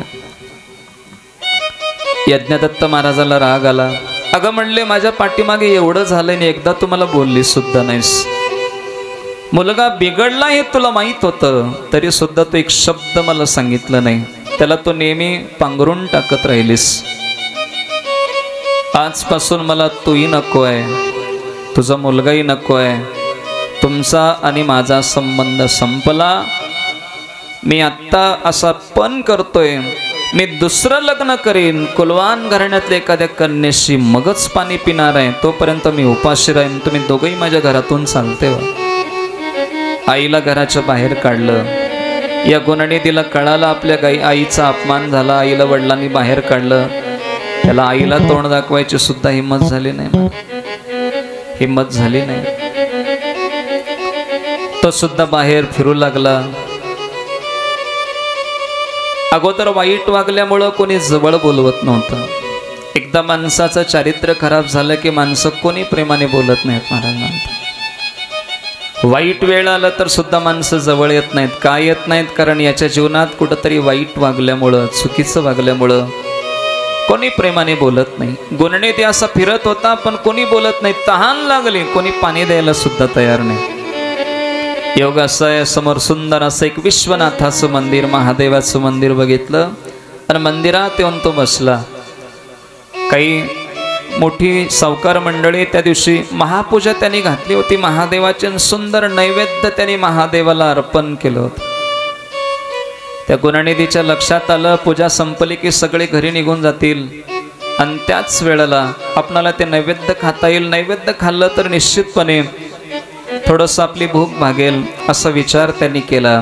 पण पाहता पाहता पाहता सगळे गेले. पण त्याच्यातली काही 4-2 माणसं पुन्हा मंदिरातच झोपली. म्हणतात रात्रीची वेळ झाली. आता याला फार भूक लागली होती. किती खाल्लं तर भूक लागतेच मला.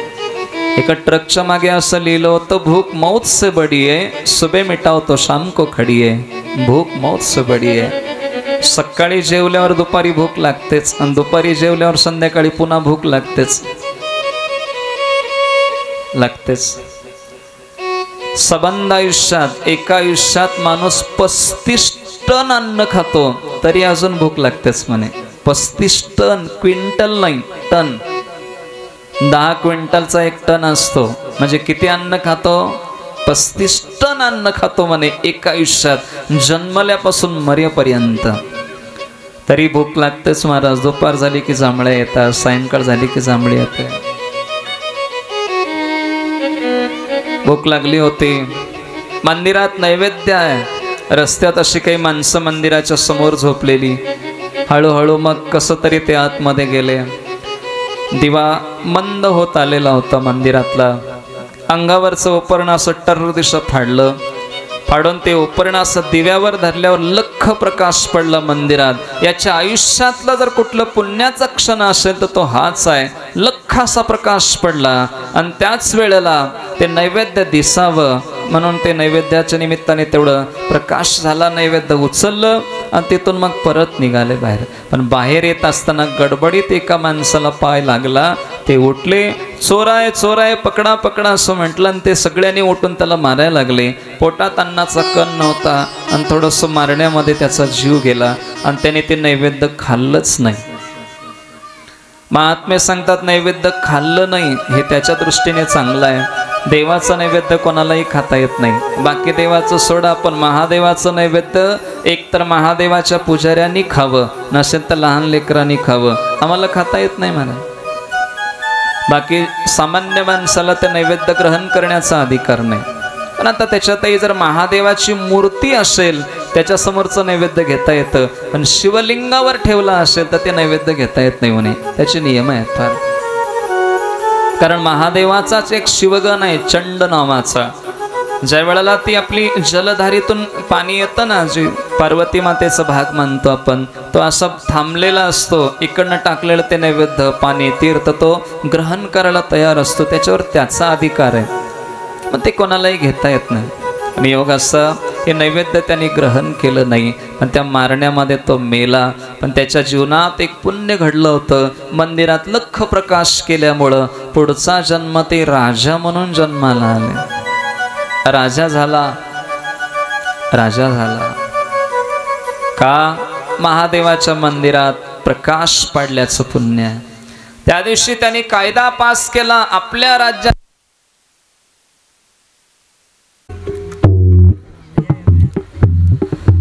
पुंडलिक वरदेरी विठ्ठल श्री ज्ञानदेव तुकाराम नमः पार्वती पते शिवार महादेव. बोलिए दुर्गा मैया की जय.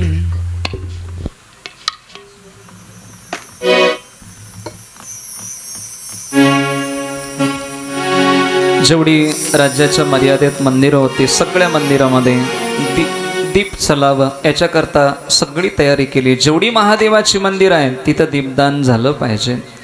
आणि त्याच्याकरता लागणारी जी तेल वाहत आहे त्याचा जो खर्च आहे तो राजभांडारातून केला जाईल. आणि असं म्हटल्यामुळं आणि पाहता पाहता सगळीकडे दिवे लागले. म्हणजे माऊली झाल्या परवाच्या काळात. त्यांचं नाव अहिल्याबाई होळकर. माऊलींनी इतकं दान केलं म्हणतात महादेव मंदिराला. 12च्या 12 ज्योतिर्लिंगाला 1-1 क्विंटल सोनं दान दिलं होतं जीर्णोद्धारासाठी.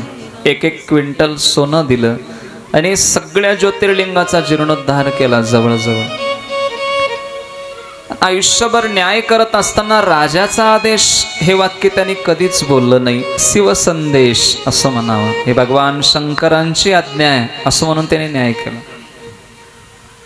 पाहता पाहता सगळीकडे दीप चालू झाले आणि तो राजा पुन्हा जन्म संपला. आणि पुढच्या जन्मामध्ये तो राजा सुंदर पद्धतीने वैष्णवन म्हणून ते जन्माला आले. विश्वामनीच्या पोटी वैष्णवन म्हणून जन्माला आले आणि वैष्णवन आनंदाने भगवान शंकराची उपासना करत होते. ओम नमः शिवाय. 1-2 मिनिटं आपण भजन करू. सगळ्यांनी मागे म्हणा.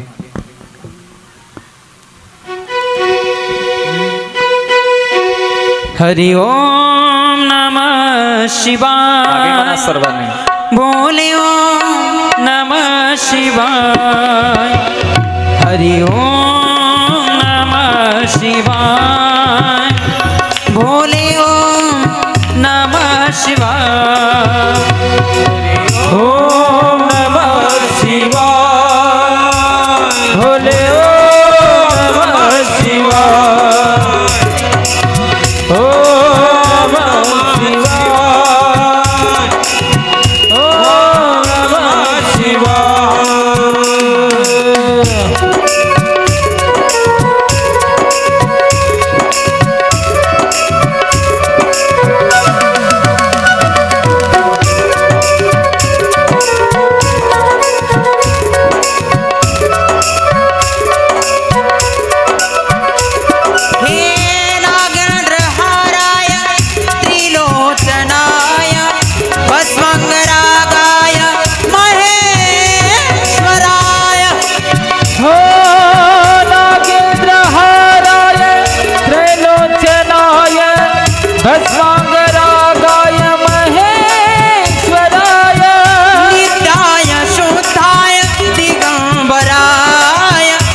नमः पार्वती पते शिवार हर हर महादेव।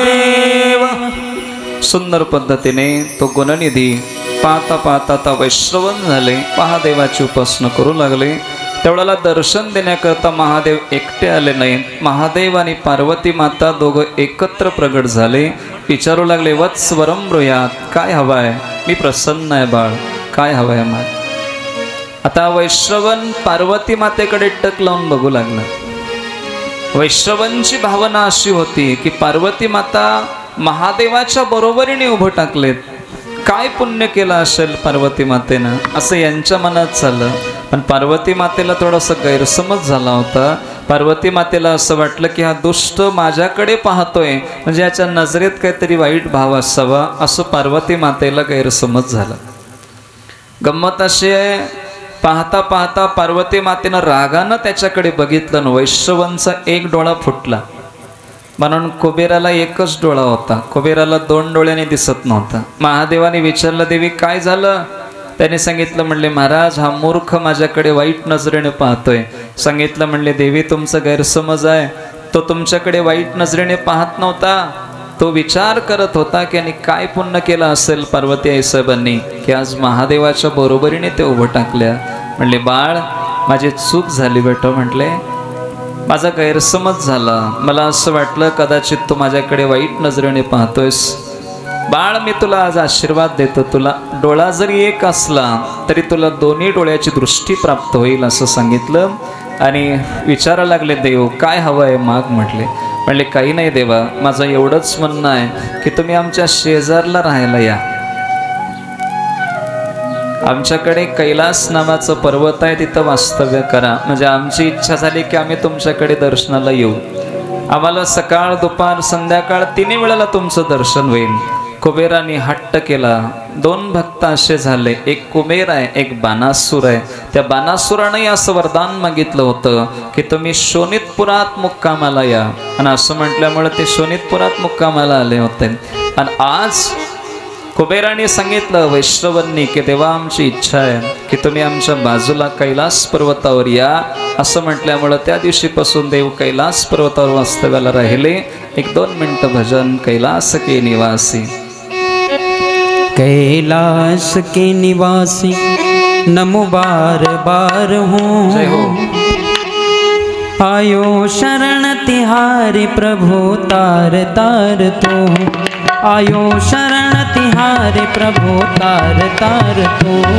कैलाश के निवासी नमो बार बार हो, नमो बार बार हो, आयो शरण तिहारी मैं तो बार बार हो, आयो शरण तिहारी मैं तो बार बार हो। कैलाश के निवासी नमो बार बार हूँ, नमो बार बार हूँ, आयो शरण तिहारी प्रभु तार तार तू, आयो शरण तिहारी प्रभु तार तार तू। कैलाश के निवासी नमो बार बार हो, नमो बार बार हो, आयो शरण तिहारी मैं तो बार बार हो, आयो शरण तिहारी मैं तो बार बार हो।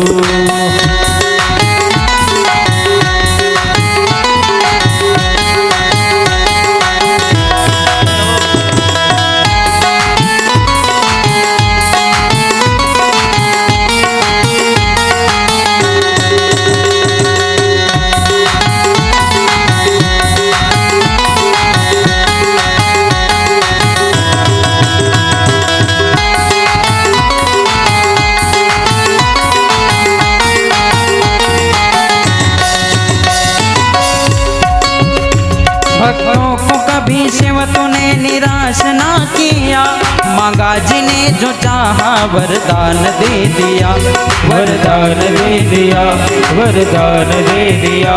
भक्तों को कभी शिव तूने निराश ना किया, मांगा जिन्हें जो चाहा वरदान दे दिया, वरदान दे दिया, वरदान दे दिया।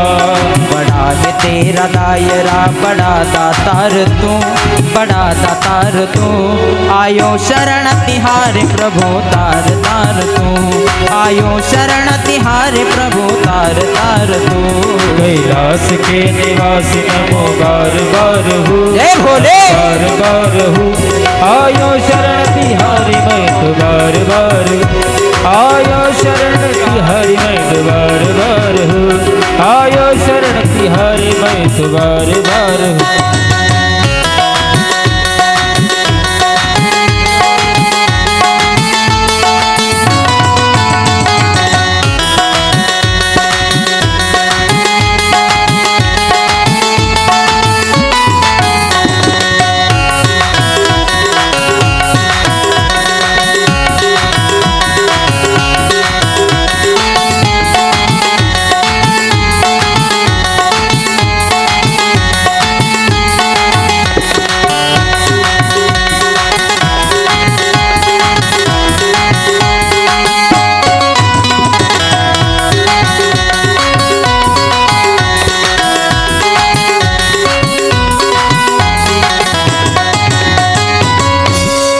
बोलिए नमः पार्वती पते शिव हर हर महादेव।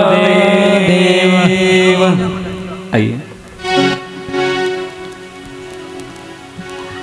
किस तरह से करो मैं नमन आपका, किस तरह से करो मैं नमन आपका। स्वागतम स्वागतम स्वागतम आपका, स्वागतम स्वागतम स्वागतम आपका।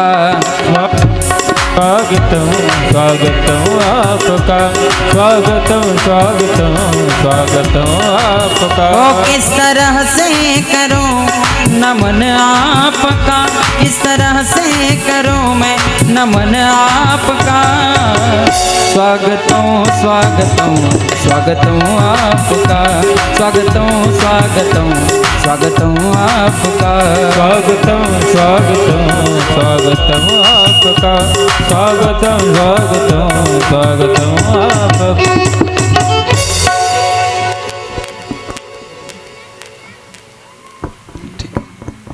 10 मिनटं घेऊ, 5 मिनटं, अच्छा ठीक आहे चल। भगवान विश्वनाथ कैलास पर्वतावर वास्तव्याला आले। वैष्णवांनी वरदान मागितलं होतं की देवा तुम्ही आमच्या सान्निध्यात असावं। त्या दिवशीपासून भगवान परमात्मा कैलासपती झाले, कैलासपती झाले। इकडे सृष्टीचं कार्य चालू झालं।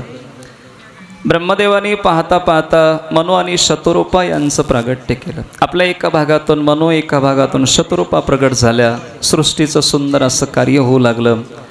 पाहता पाहता मनुष्य शतरूपांचा विवाह झाला, त्यांना 5 संतती झाली असं वर्णन आहे। ही परंपरा श्रीमद भागवतात आणि शिवमहापुराणात जवळजवळ सारखी आहे।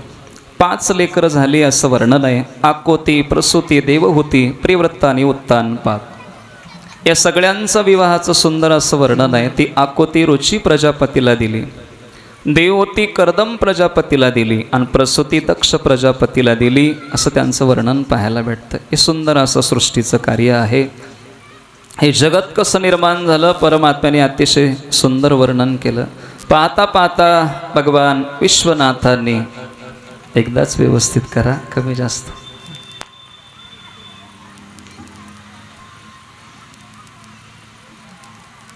ठीक।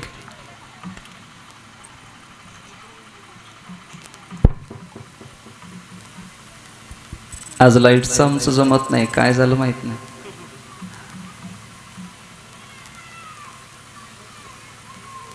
ठीक आहे।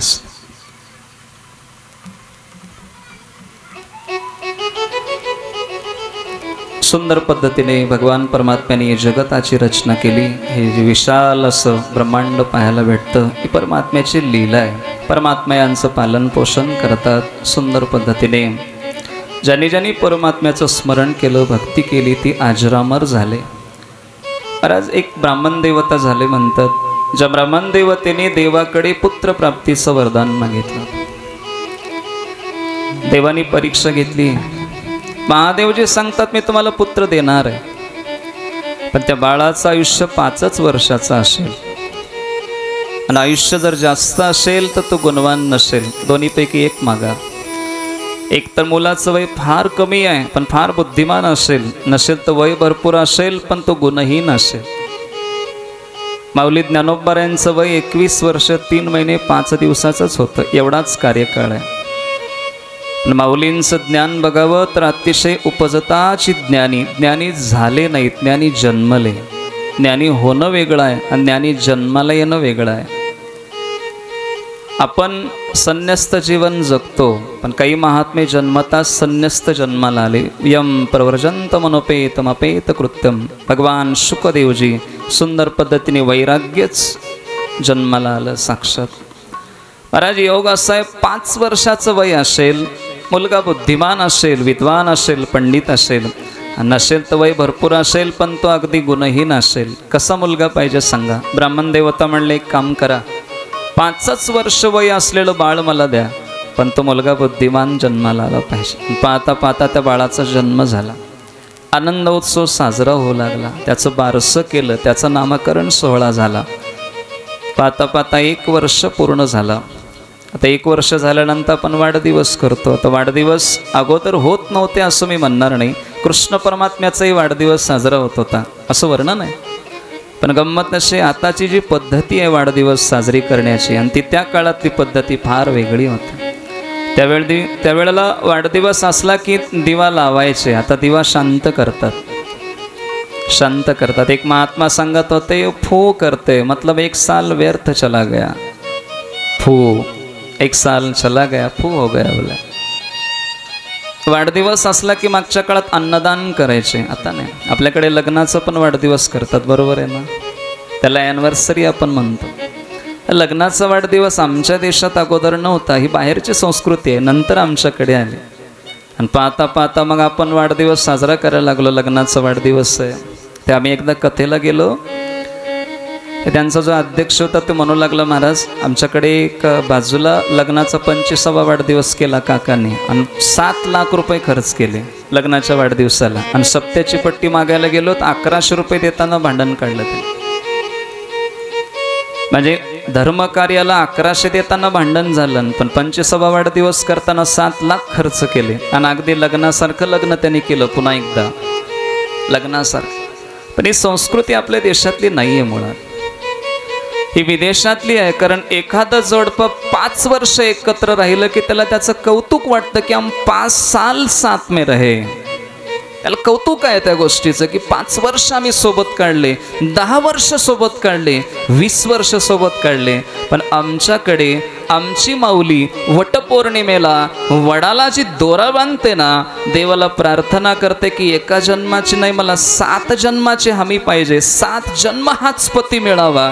मग आम्हाला लग्नाचा वाढदिवस करायची काय गरज आहे? पण करतात. आम्हाला वाढदिवसाची काय गरज आहे? करतात ना. पण योग असा आहे, पाहता पाहता ते बाळ 2 वर्षाचं झालं, 3 वर्षाचं झालं, 4 वर्षाचं झालं, 5वा वर्ष आहे. आणि अगदी 5 वर्ष वयात ते वेदशास्त्रात पारंगत झाले, बुद्धिमान झाले. आणि त्यांचं अगदी पाहता पाहता त्यांची बुद्धिमत्ता इतकी प्रखर आहे. आणि आईवडिलांना फार आनंद वाटत होता. लेकरं बुद्धिमान जन्मले की आईवडिलांच्या आनंदाला अगदी पारावार नसतो. आणि पाहता पाहता अगदी 4-5 दिवस शिल्लक राहिले 5 वर्ष पूर्ण व्हायला. आता अंतःकरणात धुडधुड होती, माझ्या लेकराकडे 5च दिवस आहेत, काय करावं काय करावं काय करावं. एका साधूंनी सांगितलं, विश्वनाथाच्या दारात जे संत महादेवाच्या भेटीला येतात त्यांच्या चरणावर लोटांगण घालायला सांगा. एखाद्या साधूने आशीर्वाद दिलं तर तुमच्या बाळाचं आयुष्य बदलेल, आयुष्य वाढेल. असं म्हटल्यामुळं त्या लेकराला तिथं दारात उभं केलं. आणि संत महात्मे आले की छोटंसं बाळ दंडवत घालत होतं. आता लोक पाया पडले तरी त्या पायाचा आणि डोक्याचा काही संबंधच येत नाही महाराज. पाया काळ होता, दंडवत का घालावं त्याला एक नियम होती महाराज. संत महात्म्यांच्या चरणावर नतमस्तक झालो, त्यांच्या चरणाची धूळ आपल्या माथ्याला लागली तर बुद्धी पवित्र होते, ही त्यांच्यातली संकल्पना आहे. म्हणून दंडवत घातलं पाहिजे, नतमस्तक झालं पाहिजे, नम्र झालं पाहिजे. माणसं नम्री होतात, नम्र झालं पाहिजे. ती नम्रता कमी होत चालली, नम्रीपणा वाढत चाललं माणसांचं. योग असा आहे, सप्तऋषी आले विश्वनाथाच्या दर्शनाला आणि हा छोटासा बाळ त्या महात्म्यांच्या चरणावर दंडवत घातलं. सातही महात्म्याच्या मुखातून एक शब्द बाहेर पडला, चिरंजीवी भव, यशस्वी भव, आयुष्यमान भव. सगळ्या महात्म्यांनी एकदाच आशीर्वाद दिला. त्यावेळेला त्या मुलाचे वडील रडू लागले, घळघळ घळ डोळ्यात पाणी आलं. सप्तऋषींनी त्या ब्राह्मण देवतेला प्रश्न विचारला, बाबा काय झालं, का रडताय, काही चुकलं का आमचं? म्हणले नाही महाराज, तुमचा आशीर्वाद आज खोटा ठरणार आहे, कारण या बाळाकडे आता फक्त 3च दिवस शिल्लक राहिलेत. आम्हाला वरदान स्वरूपात हा बाळ प्राप्त झाला होता, याला 5 वर्षाचं आयुष्य होतं आणि याच्याकडे आता फक्त 3 दिवसाचा काळ शिल्लक राहिला आणि तुम्ही आशीर्वाद दिलात आयुष्यमान भव. साधूचा शब्द खोटा ठरणार.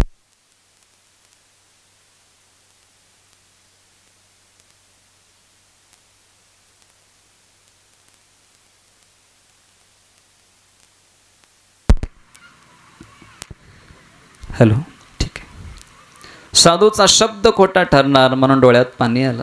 महात्मे सांगू लागले, काळजी करू नका. महात्म्याला कळालं याच्याकडे 3 दिवस आहेत. त्या बाळाला घेतलं, सत्यलोकात ब्रह्मदेवाच्या दर्शनाला आले.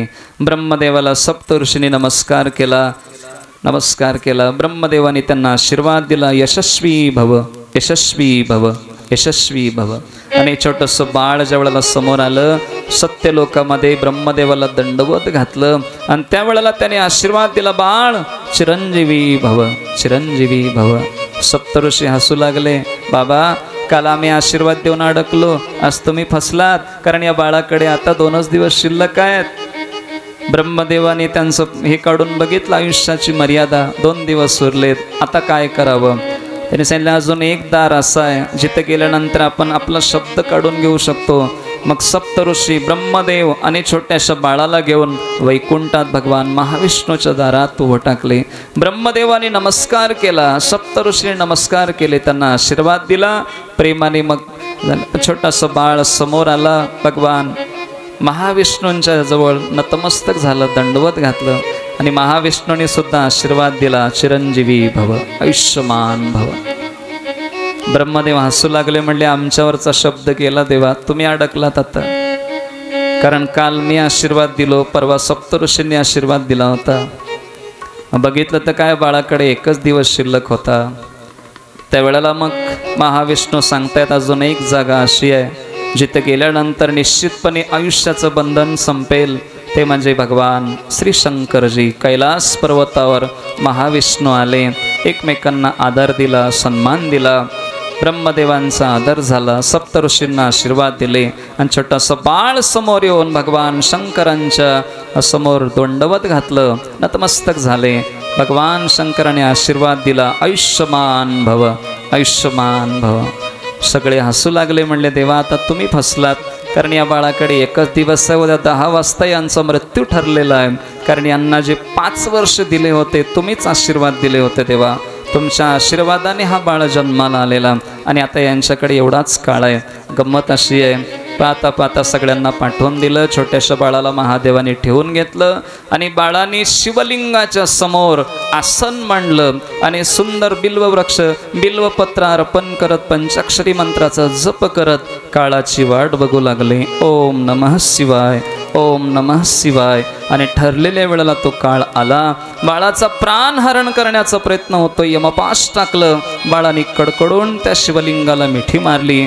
तेवढ्यात भगवान शंकरांना राग आला. भगवान शिवजी प्रगट झाले, त्रिशूळ घेऊन काळाच्या अंगावर धावतायत. काळाने सांगितलं, थांबा देवा, थांबा थांबा, तुमचा गैरसमज झालाय. या बाळाला आयुष्य तुम्ही दिलात, 5 वर्ष पूर्ण झाले, मी न्यायला आलो. त्याने सांगितलं, याला आयुष्य मी दिलंय, तर माझ्या हक्कातलं आयुष्य दिलंय, तुझ्या हिशोबातलं दिलं नाही म्हणले. काळाचा हिशोब वेगळा आहे, भगवान शंकरांचा हिशोब वेगळा आहे. आता वेळ कमी आहे. गंमत अशी आहे की ते बाळ अजूनही चिरंजीवीच आहे. त्या बाळाचं नाव आहे मार्कंडेय स्वामी. 5 वर्ष अजून पूर्ण झाले नाहीत, अजून होणारही नाहीत. आपल्याकडे 7 चिरंजीवीचं वर्णन आहे. 8वे चिरंजीवी म्हणून मार्कंडेयाचं वर्णन. ज्यांनी भगवान विश्वनाथांचं भजन केलं, भक्ती केली, ते अजरामर झाले, अशी गोड कथा आहे. बाकीचं चरित्र उद्या पाहू. आता आपणाला सुंदर असा सत्संग होणार आहे आणि त्याच्यासाठी कोणी हलायचं नाही. आरती करू. आरतीच्या नंतर मग सत्संग होणार आहे. सगळ्यांनी जागेवरच बसायचं आहे. सगळ्यांना प्रार्थना, 1-2 मिनिटं भजन, यजमान आणि आरतीची तयारी करा.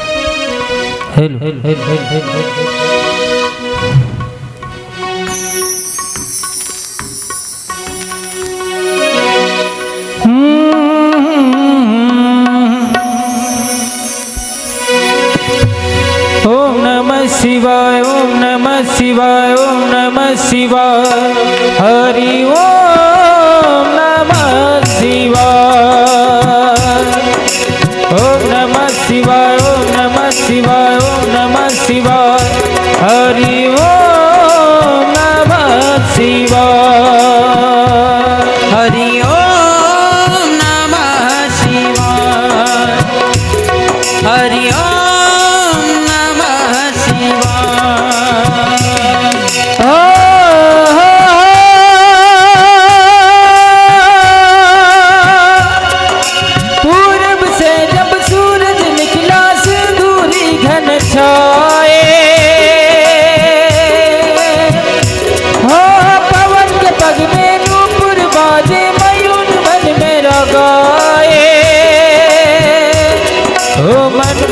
गाए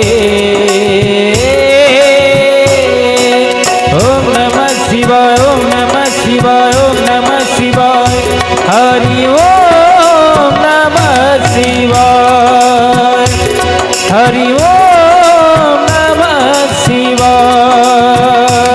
हरि ओम नमः शिवाय, हरि ओम नमः शिवाय। पुष्प की माला थान सजाऊं, गंगा जल भर कलश मिलाऊं, गंगा जल भर कलश मिलाऊं, गंगा जल भर कलश मिलाऊं, नव ज्योति के दीप जलाऊं, चरणों में मैं शीश झुकाऊं, चरणों में मैं शीश झुकाऊं, चरणों में मैं शीश भाव विभुर हो के भक्ति में,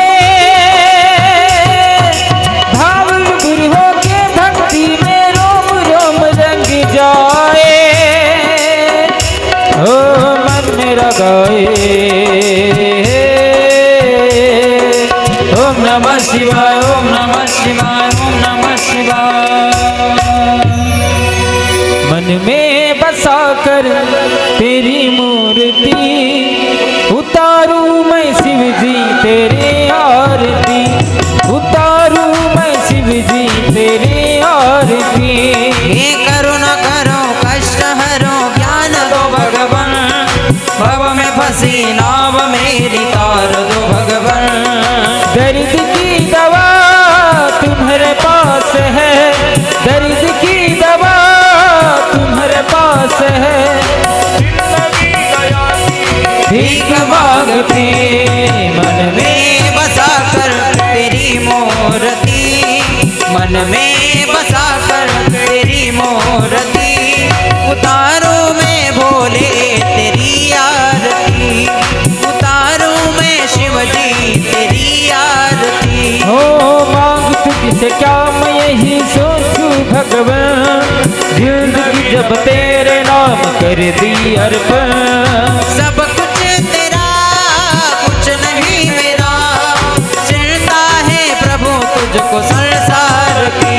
ओ मन में बसा कर तेरी मूर्ति, मन में बसा कर तेरी मूर्ति, उतारूं मैं शिव जी तेरे आरती, उतारूं मैं शिव जी तेरे आरती। वेद तेरी महिमा गाए संत करे ध्यान, नारद गुणगान करे छेड़े बिना तान। भक्त तेरे द्वार करते हैं पुकार, भक्त तेरे द्वार करते हैं पुकार, दास व्यास तेरी गाय आरती।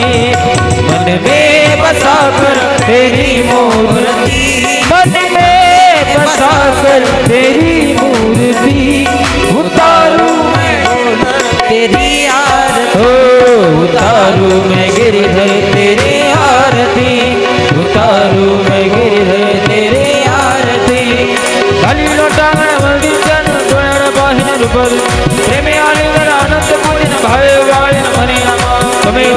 पिता त्वमेव त्वमेव बन्धु सखा त्वमेव विद्याधरणं त्वमेव त्वमेव सर्वं मम देवते कायेन वाचा मनसेन्द्रियैर्वा करोमि यत्नं सकलं परस्मै नारायणाय समर्पयामि आजतां केशवं रामनारायणं कृष्णदामोदरं वन्दे श्रीराम माधवं गोपिकावल्लभं जानकीनायकं रामचन्द्रं हरे राम राम राम हरे हरे हरे कृष्ण कृष्ण कृष्ण हरे हरे हरे राम राम राम हरे हरे हरे कृष्ण कृष्ण कृष्ण हरे हरे पुंडलीक वरदे हरी विठ्ठल श्री ज्ञानदेव तुकाराम गोपाल कृष्ण भगवान की जय। पार्वती पते शिव हर हर महादेव बोलिए दुर्गा मैया की जय।